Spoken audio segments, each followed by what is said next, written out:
Mercury, Venus, Jupiter, etc., etc. But the motions are not just simply circular, supposedly, for the Vedics. They have these harmonic shapes based on frequencies, based on what we can observe also here on Earth.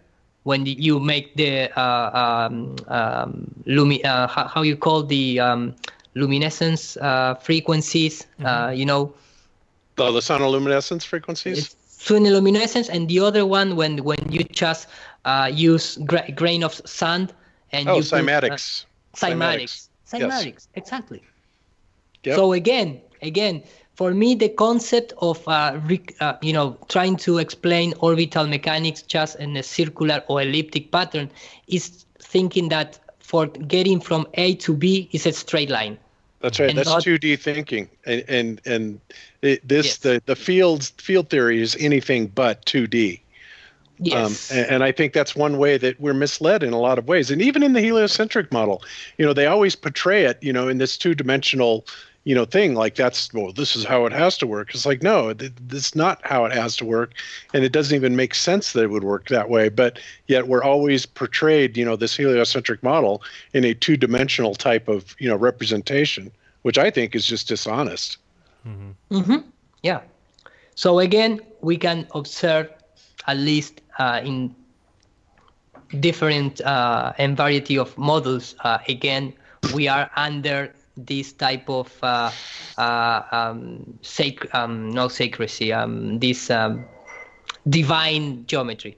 Sacred geometry, yes. Sacred geometry, yes.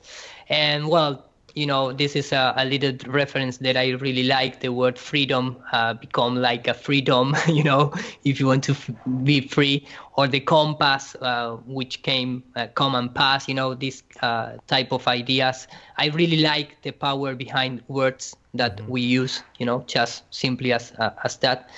And again, I'm going to play this tiny clip.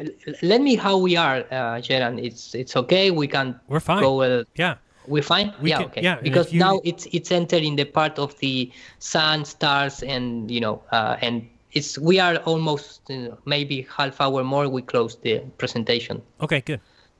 Okay. So again, this type of experiments, what I really like is that the guys who trying to recreate the sun, they always are connected with ancient knowledge, and also leave apart all the classic science that we trying to use to explain things. Because we can explain, assuming a lot of things, but when you're trying to go into the lab, you're going to start fail.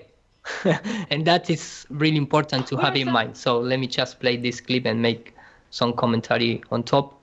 So excited to be here today. So the first time I met Paul, this is many years ago, I walked in and he said, Karen. So first of all, look at in the background. We have here a Vimana.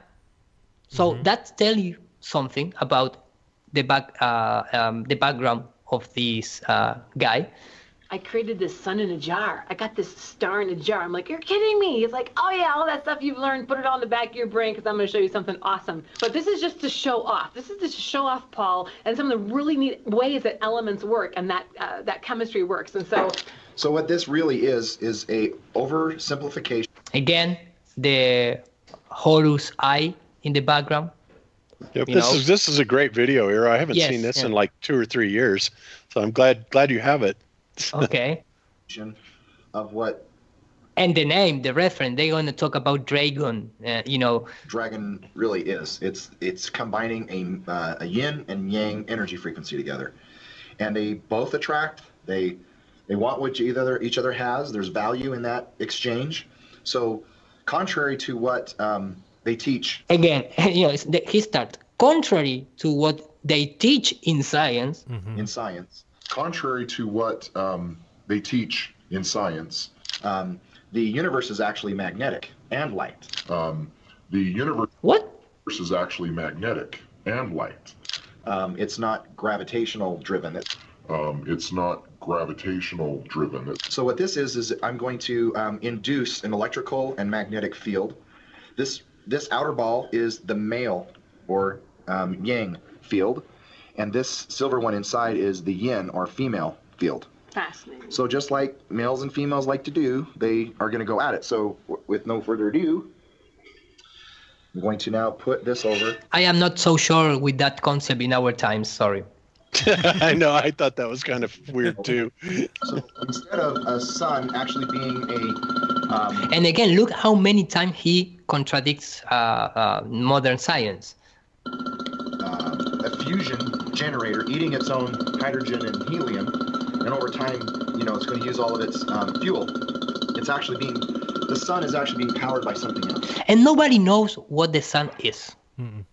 They all the time, all these guys which are recreating real science in labs, they assume that the sun is like a transformer, but it's a generic word to say we don't have a clue what happened up there.